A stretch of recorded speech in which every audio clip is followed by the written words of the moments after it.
Hello, beautiful souls. Welcome back to Soulvolution. I'm grateful for you showing up today.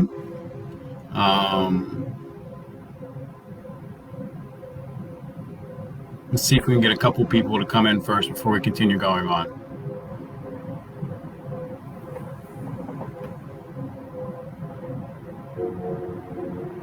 Very good, very good, very good. So today, happy full moon, everybody. And of course, with it being a full moon, my computer literally was restarting as I was typing up for the live show. So, happy eclipse, happy full moon. Today we are talking about, or continuing to talk about what we were hitting on last time. Last time we talked about how to raise our vibrations temporarily. So if we remember, if you were here for the show, last time we talked about the things we eat, the things we watch, the things. Hi, Letitia, how you doing today? Hi. So last time we talked about the different things that to temporarily raise our vibration. So I want to start with, if y'all haven't already done it, check out my Instagram, 86 Worries Official. If you haven't seen my page on Facebook, 86 Worries, check that out as well too.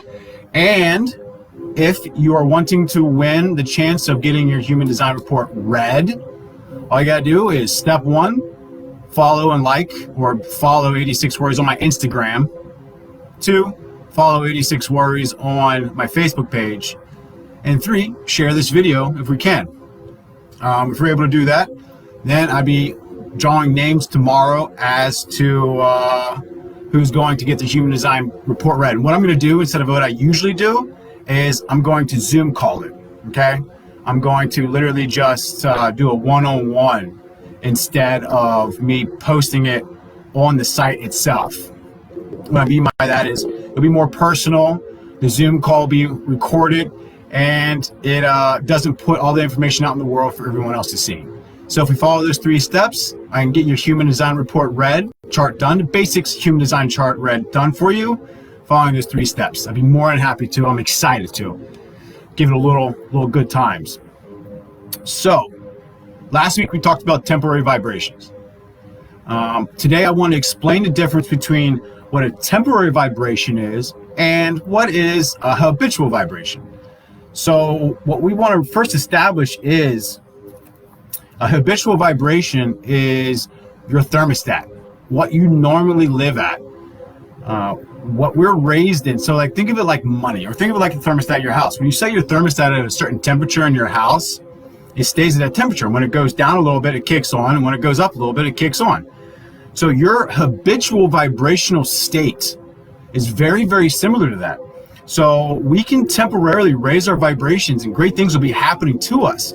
But if we still, our habitual vibration is in a lower state, a lower vibration, then we will continuously keep setting our thermostat back to that lower vibration.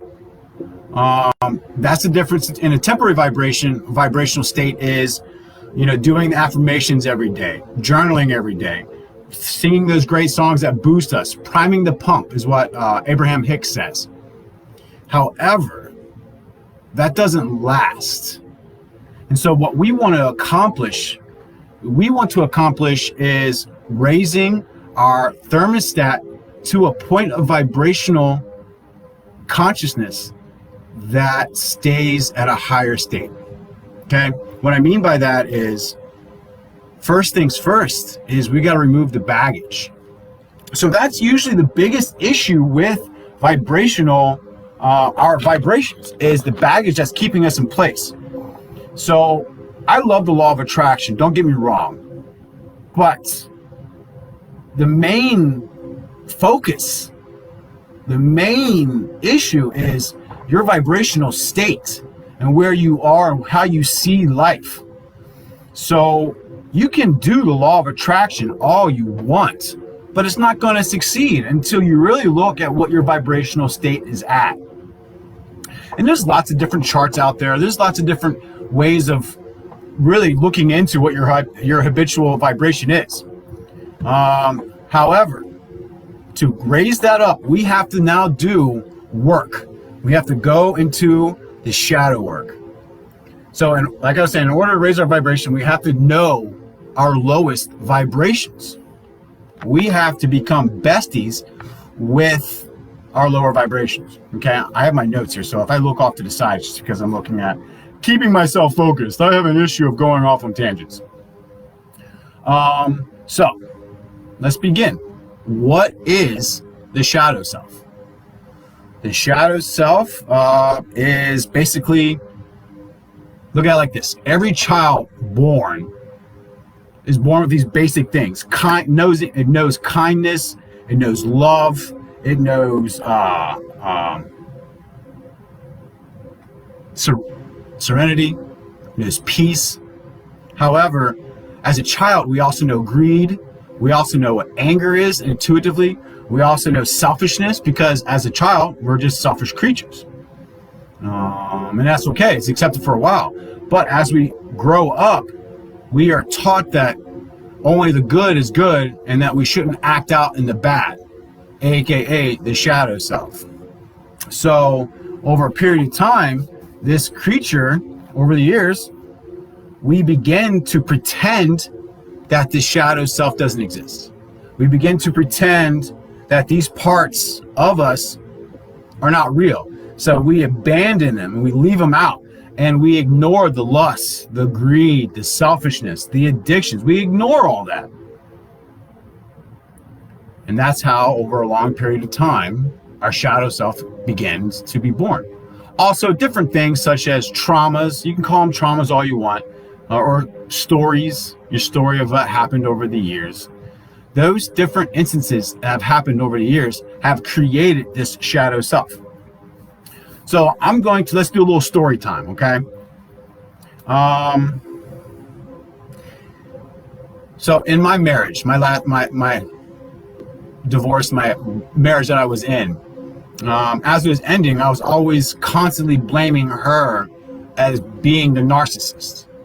And this is where a lot of individuals can really resonate, because we ignore the fact that, is it possible that I did something that was not amazing? Did I do something that was not better? And so what I would do is just blame, like, you're the narcissist, you're the reason why this doesn't happen, and this is why we didn't end up succeeding in our marriage. So with doing the shadow work, I then realized, first step is really realizing that I had a part to do with it. So I recognized for a fact that I had a shadow self. And I started asking those questions. But see, I made a big boo-boo. And that's what we'll get into step one. But realizing that the shadow self exists is the first step. So realizing that I also brought these different aspects to the ending of our marriage, and it wasn't just her. So that was pretty difficult to do. Shadow work. So now we're getting into what shadow work is. So after realizing that I was a big part of what was happening in the marriage, or ending of the marriage, and not just blaming her for everything, I then realized that work had to be done. But I made a big boo-boo, and I just attacked myself. I blamed myself. I was like, I can't believe I acted this way. I can't believe I brought that kind of energy to it. I can't believe I was blaming her the whole time. I went straight into attacking myself. So, shadow work. The definition of shadow work is the practice of healing and self-growth, which means surrendering and acceptance. We have a tendency to attack these lesser parts of ourselves, and those attacks only push down what we are originally wanting to heal in the first place. So going back to the story. So when I realized that I had a shadow self, and I realized that the shadow self I called it ugly, and I couldn't believe that I was acting this way, and I was blaming everyone else for this narcissistic behavior. But I realized in those moments that I was a piece of poo-poo. You know what I mean? I blamed myself, and I attacked myself, and I couldn't believe it. So I went into the lower vibrations. I went into guilt. I went into shame. I went into blame. And so and that's when I realized that my vibrational thermostat was much lower. Okay? So recognizing those narcissistic tendencies. So for our shadow work that needs to be done, we have to really realize the traumas that's involved here. So what's really important to understand is, and I deal with this with a lot of clients, is the tendency to believe that our traumas are not worthy to be healed. The trauma playground, I guess we could call it. And so with realizing that our traumas are just, doesn't matter. So when we play that game of the trauma playground, we realize that maybe we believe we don't deserve to heal. Our traumas aren't as bad as other people's traumas. I used to say like, oh, this happened to me, but that's not nearly as bad as so-and-so who went through this trauma of their childhood. But that doesn't matter. When it goes to healing our vibrations, the trauma that's involved is just as powerful to you as it is to the other person. You can't attack the things that have happened to you. All you can do is realize that they did happen, and it is actually a trauma. What's important to understand with the shadow work is that we have a lesser self. There's a shadow aspect to everything we do, to everything that we are, to everything of who we are. And I think that's why I fell in love with human design, and why I fell in love with healing with Reiki, and why I fell in love with being a spiritual teacher. Because I'm able to use all those shadows, the shadow work and the shadow self of myself, and now intertwine it into teaching, guiding, healing. Because I understand the pain that you're going through. I understand the pain that you have dealt with. I understand the traumas you've gone through. And it's okay.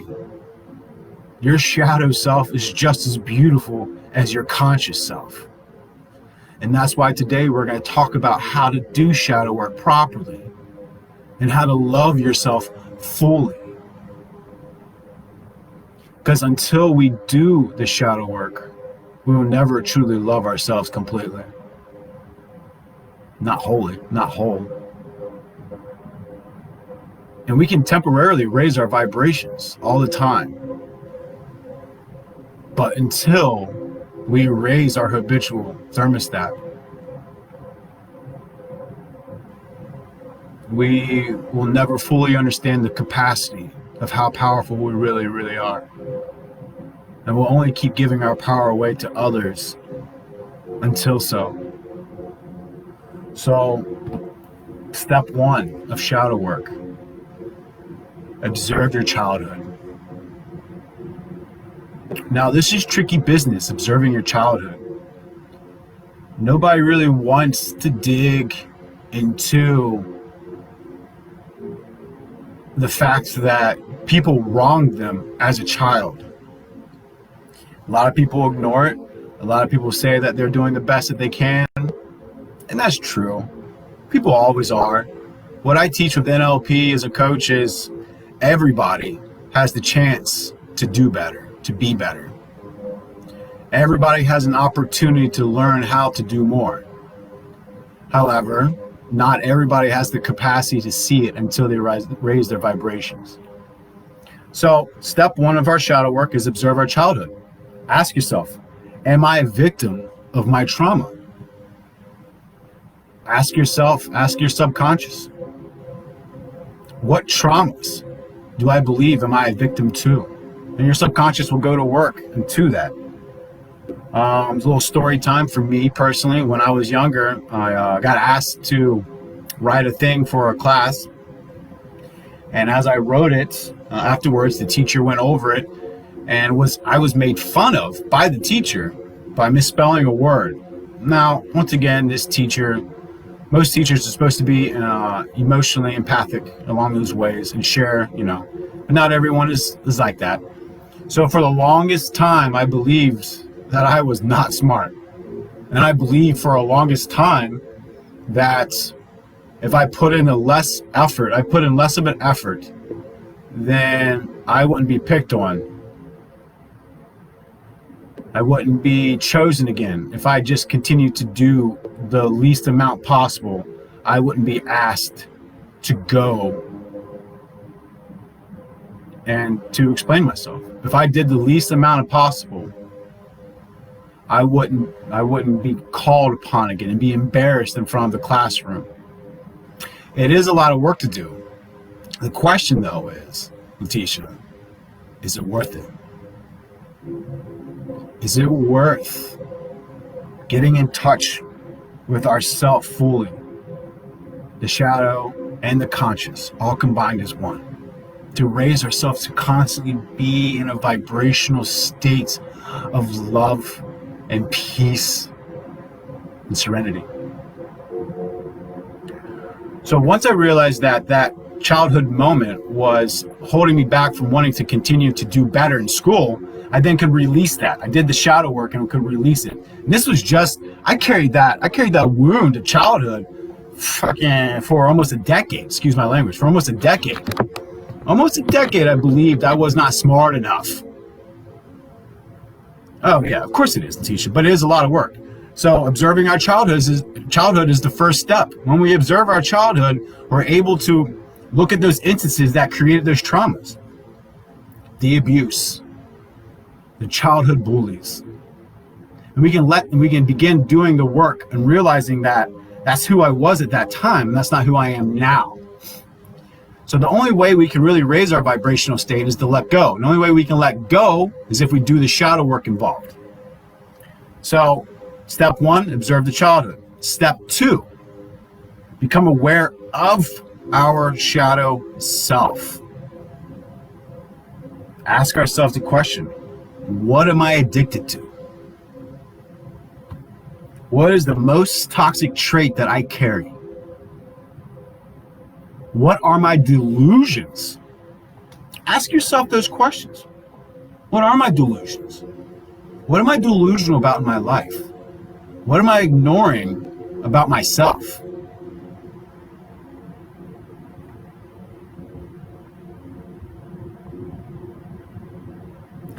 What about when those traumas come from other lives? That's a whole nother category.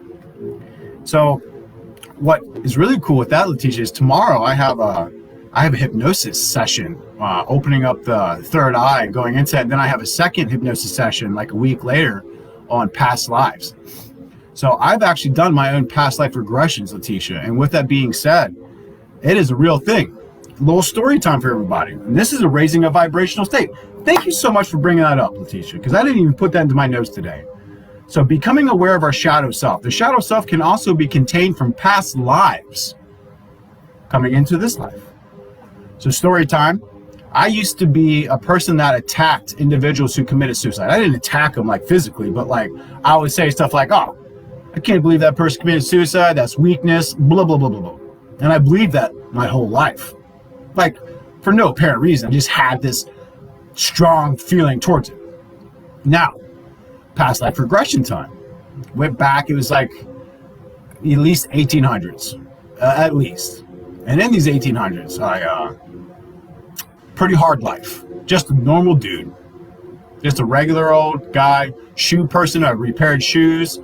Wife was homely, I was homely looking. Just a regular old life. But at one point, I got sick of my life. And I hung myself in this life, whatever past life that was.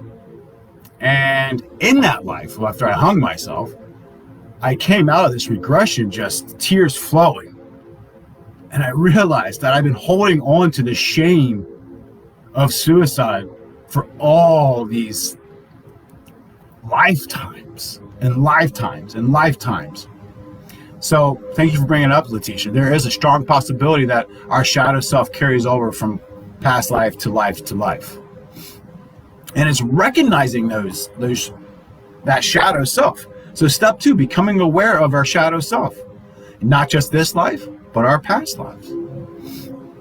That's a beautiful thing to do that hypnosis session. Not a lot of people believe in hypnosis. Not a lot of people believe in what do we do? NLP and guidance and healing. But it's real. It's a very real thing. I've seen multiple past lives with that. And 3 of them have brought me back into this life of letting them go. And I don't believe that we're shown our shadow selves of past lives until we're ready to understand them. For instance, if I hadn't been in a place of understanding and letting go, if I would have seen in a past life that I killed myself, I might have just kept that same mentality of, oh, whatever, I deserved what I got, da-da-da mentality. But luckily where I was in a healing state, I was able to understand why that had happened. You have had it. Did you do it yourself, or did you get hypnosis, like session done, Letitia? So when we recognize what the shadow self really is, and we ask ourselves, what are these shadow aspects? What are my delusions in this life? What are my most toxic traits? What am I addicted to? Because our addictions are also pointers to physical manifestations to what's bothering us in our lives. So I've, over the years of my own awakenings, I've let go of almost everything. However, my vibrational status, once again, our temporary vibration. Oh, how cool is that, Letitia? Your dad? That's pretty dope. Our temporary vibrational status can either go up or it can go down. So for instance, where I'm at in my life, when I have temporary lower vibrations, I go back to old addictions that I had. Either A, eating tremendous amounts of food, or B, smoking marijuana. Everything else, though, I haven't gone back to those lower vibrations. I don't drink alcohol anymore. Don't drink soda. And I do my best to not go into states of anger. Well, anger is not unhealthy. It just depends on how you use it. It is where you keep it vibrationally. Anger is much better than depression. So I'd much rather see my client angry than depressed. See, you're going off on a tangent. Where's my notes at? Okay. So step 2 is being aware of the shadow self. Okay. Step 3, showing love to all these shadow aspects. And this is where I had messed up before. This is where, when I first dug into and I asked myself, am I a narcissist? Am I the one that caused this marriage to end? Was it me? Was it me? And I never asked these questions because I was blaming before. But then I asked, is it me? And when I looked into it, I saw these narcissistic tendencies, and I saw things that I could have done better. I attacked it. And I did not show myself love. And I put myself into these vibrational states of guilt, hate, and so forth. So step 3 is showing love to all these shadow aspects. Because here's the thing. Carl Jung once said, how can I be substantial if I do not cast a shadow? I must have a dark side also if I'm to be whole.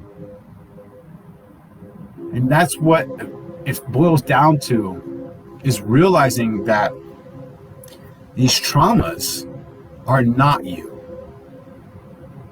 They're only an aspect that taught you to be a certain way. It's kind of ironic, traumas.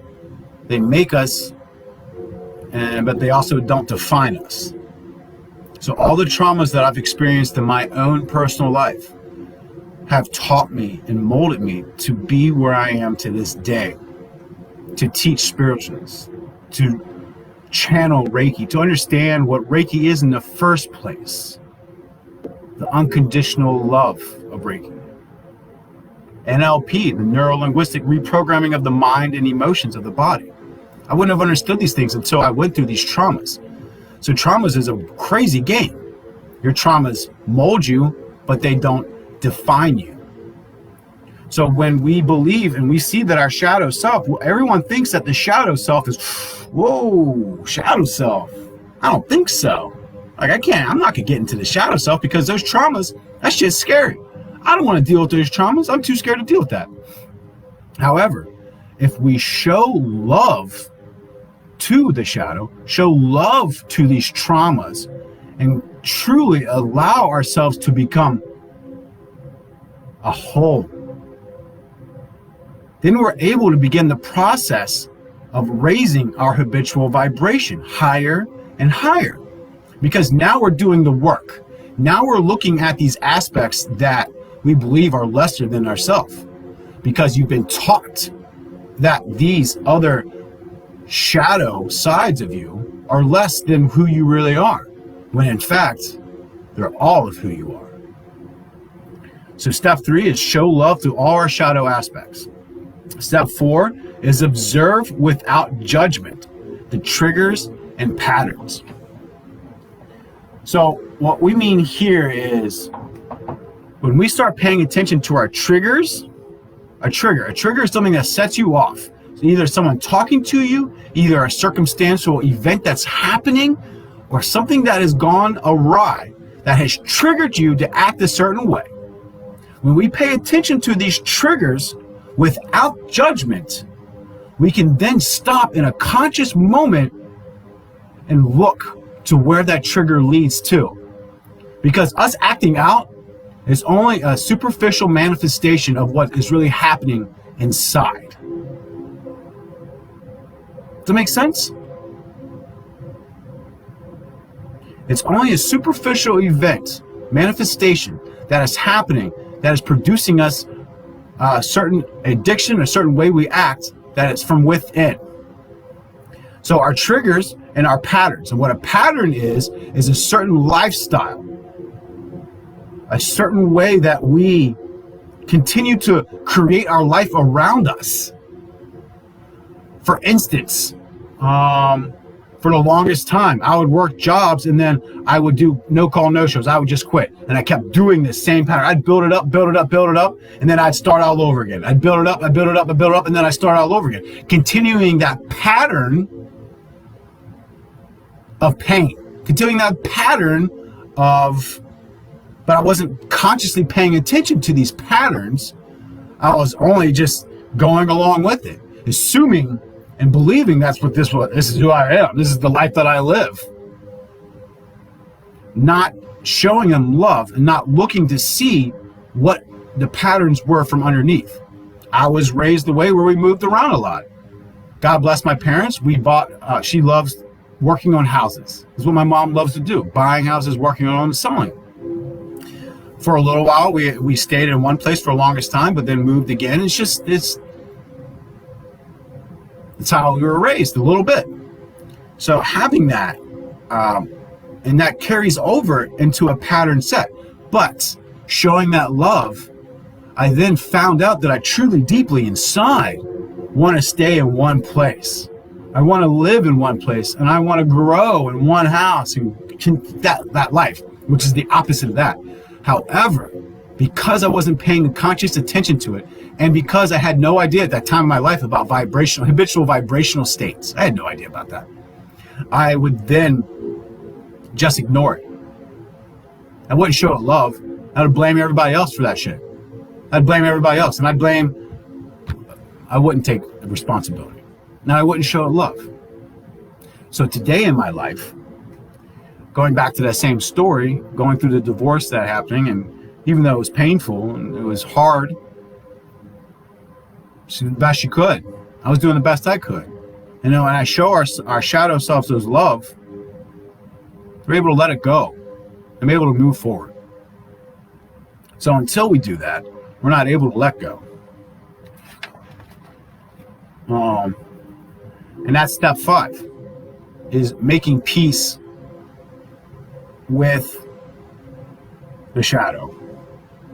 Making peace with the aspect of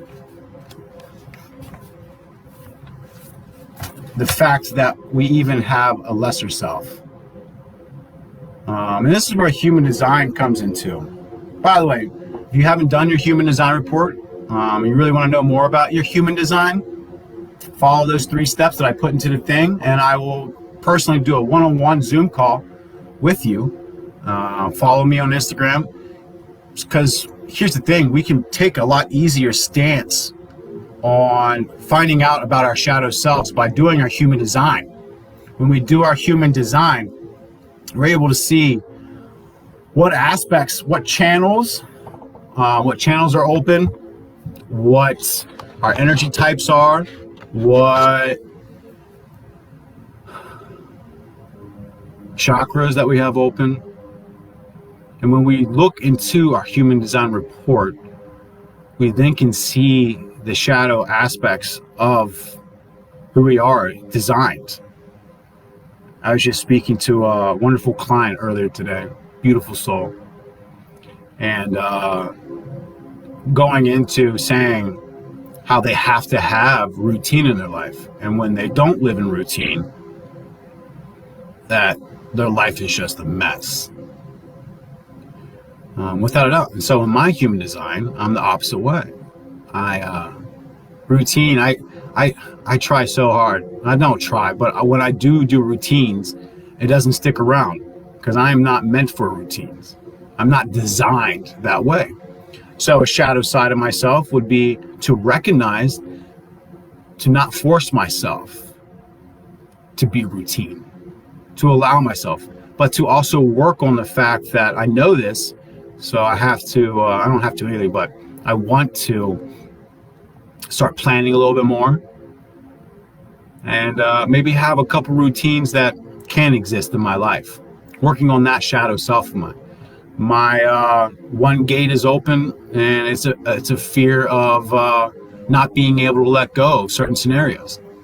Now that I know that that gate is open, I'm able to look at that shadow self. So I'm scared of letting things go.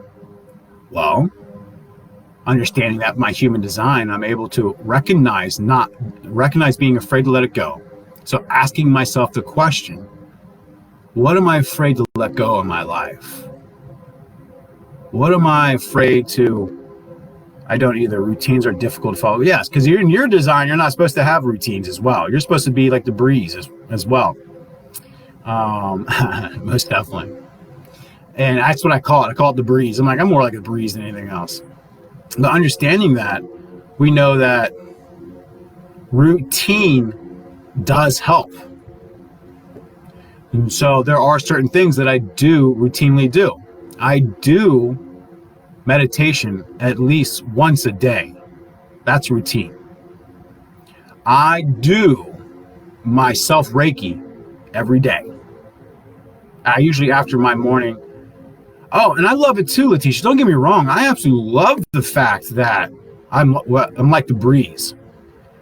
However, to cope in society, sometimes we have to go a little bit. We don't have to do anything, but sometimes having a routine is not horrible. It's just finding the things that we truly love. But I get it. I embrace it fully. And my friends call me. They're like, "Oh, I got to try to plan this out." So like I don't have to do anything, but I'm planning to meet up with a client to cleanse their house and to do shadow work session with them.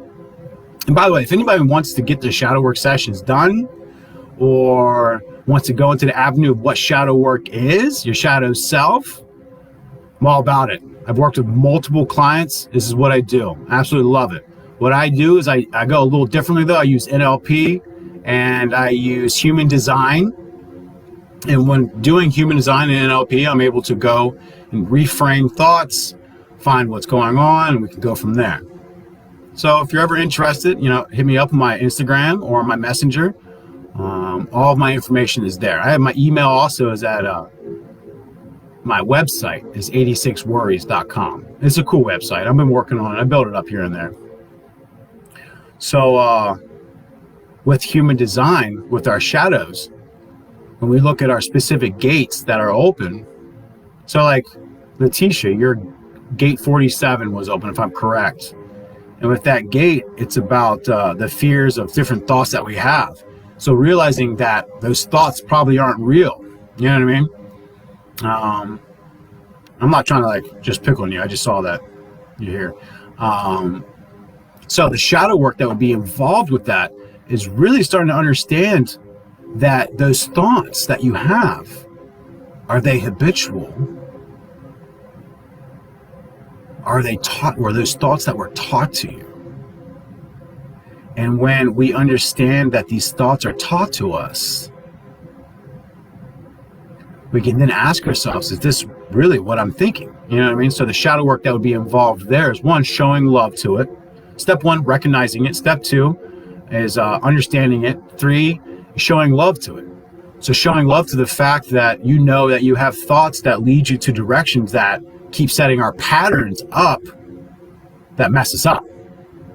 And so in order to do the shadow work there is to welcome it, love it, and then we want to start letting it go. So next week, we're going to talk about letting go, because that's really the only way that we can really raise our habitual vibration, is letting go.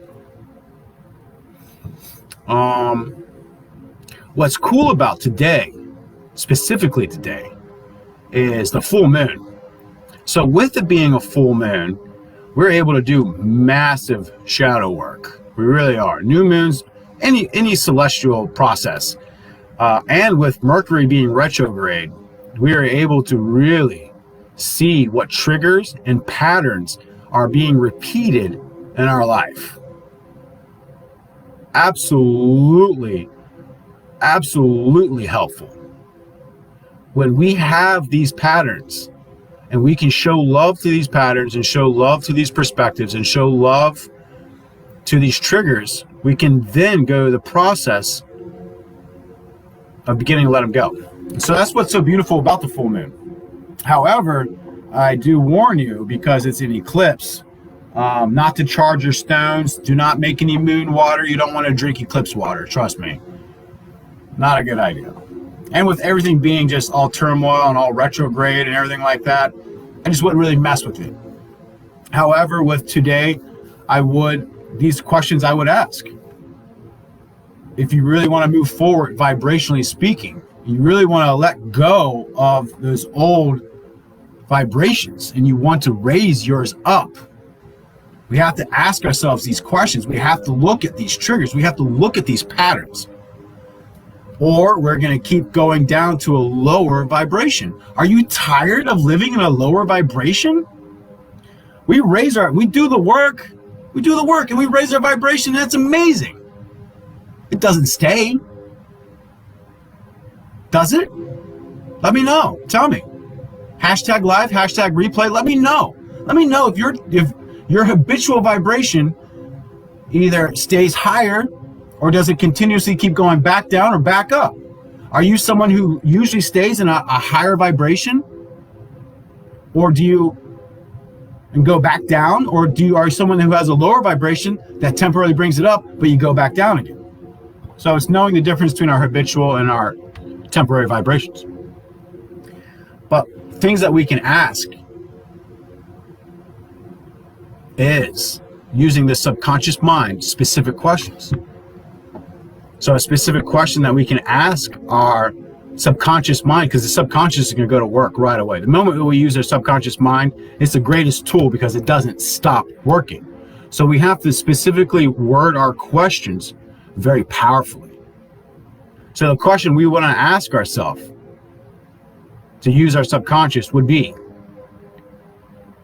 what shadow aspects am I ignoring? What would it feel like to understand my shadow self?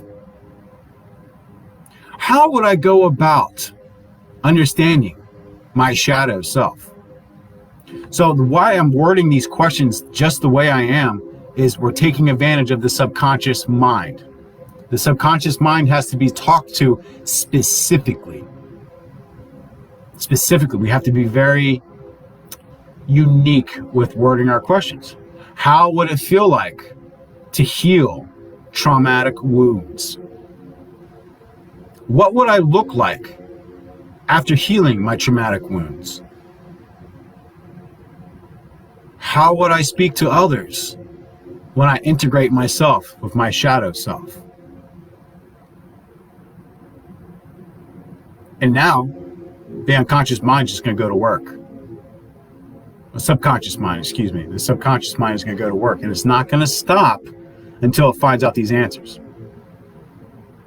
So to recap on today's show, the difference between temporary vibration and habitual vibration.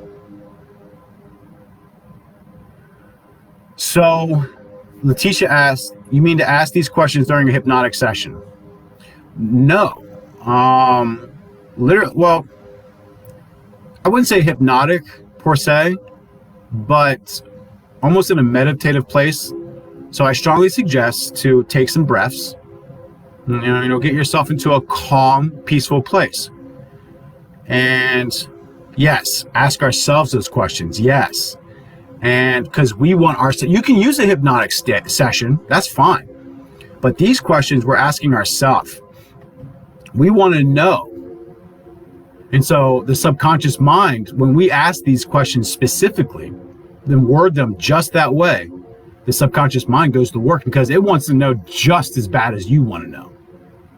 And so what's cool about the subconscious mind is it won't stop. It won't stop till it has an answer. And it'll continue going and continue going. It won't. So what's the difference between temporary vibrations and habitual vibrations? Temporary vibration is when we temporarily either raise it or lower it. And habitual vibration is our thermostat of where we generally stay at in our life, vibrationally speaking. It's like that bank account. If you were raised poor, more than likely you probably have a poor bank account as well. If you were raised with addictions, more than likely we have these addictions.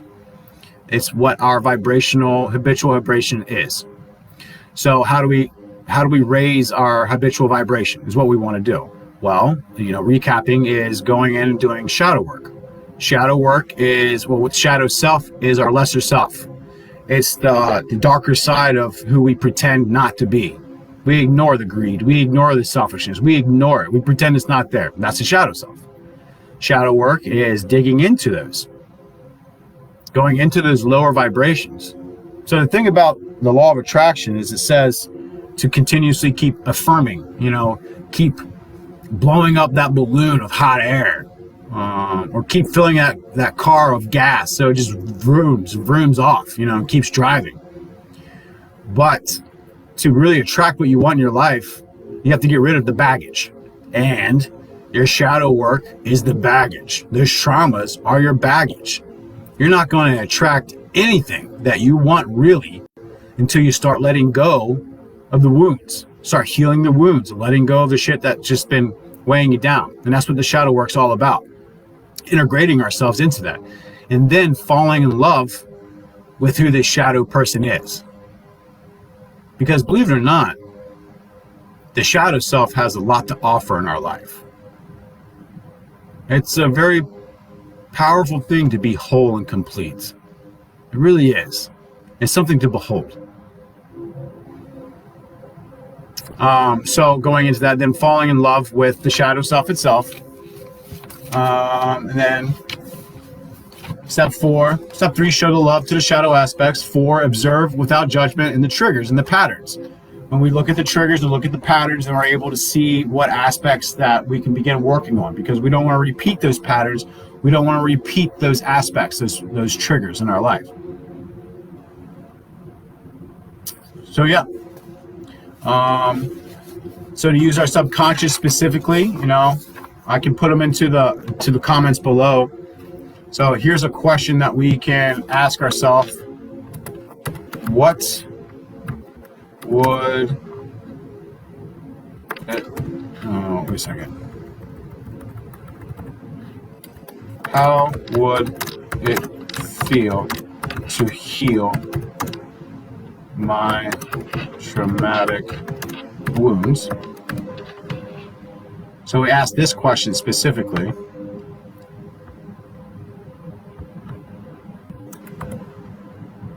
How would it feel to heal my traumatic wounds? So the subconscious will go to work now because it wants to know. Now the subconscious wants to know why exactly I have these traumatic wounds and how and what it feel like. How would it feel to heal these wounds?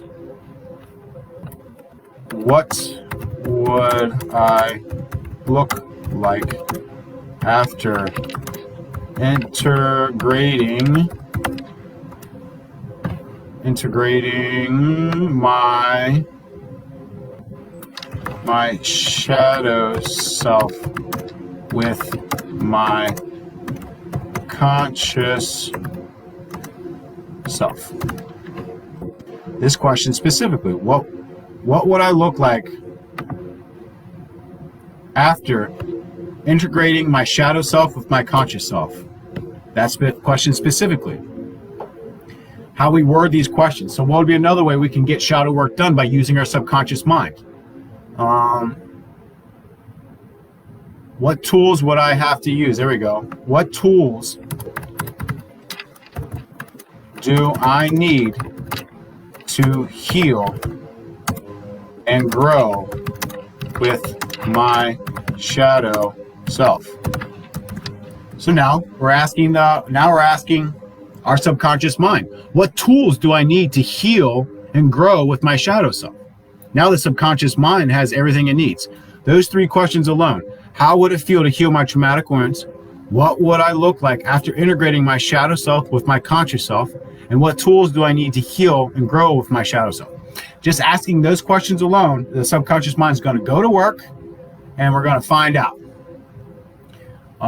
Let me know if these three questions right there do anything for you, or really share or raise your habitual vibration, because that's what we want to do. We want to raise our lowest vibration. We want to live and damn near a constant life of peace and love. Now, I say constant. I know everything is not constant. Trust me. I'm very aware of this. However, there is a possibility to live in a constant state of peace.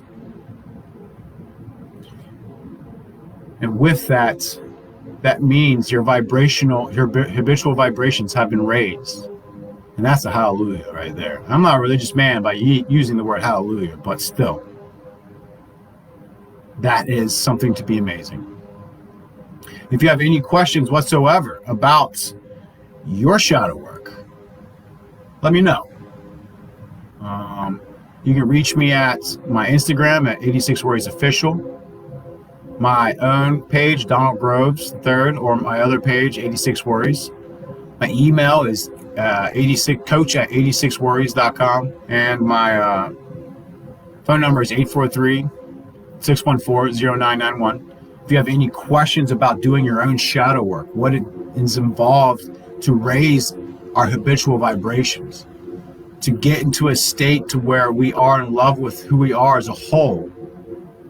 That way we can heal our traumas. For you see, our trauma can be something as small as that incident that I told you about before, being made fun of in my class by the teacher, saying I misspelled a word, and so from there, that's a traumatic experience. Whether it's as severe as someone else's, that doesn't matter. It's still trauma. So looking at our own childhood wounds, or even most recent wounds. My divorce was these past 5 years of my life. That's very recent, and it's very traumatic. It's very hard to go through those experiences and not gather trauma and not believe that that's who we are in those lives. So when we dig into what shadow aspects that we have, we're able to begin the process, the next step, and that's what we're going to talk about next week, the next step of letting go. Because letting go is its own story in itself. How to let go, when to let go, what to hold on to. I'm very grateful for everyone showing up today. Hashtag live, hashtag replay if you caught the show live or you caught the show in the replay. Duh. And if you want your human design reports, a personal one-on-one, even you, Letitia, if you want to, we could do a Zoom call, one-on-one, just because we've had it on here before. And all you have to do is follow the 3 steps. Like and follow my Instagram, 86 Worries Official. Oh, yeah, absolutely.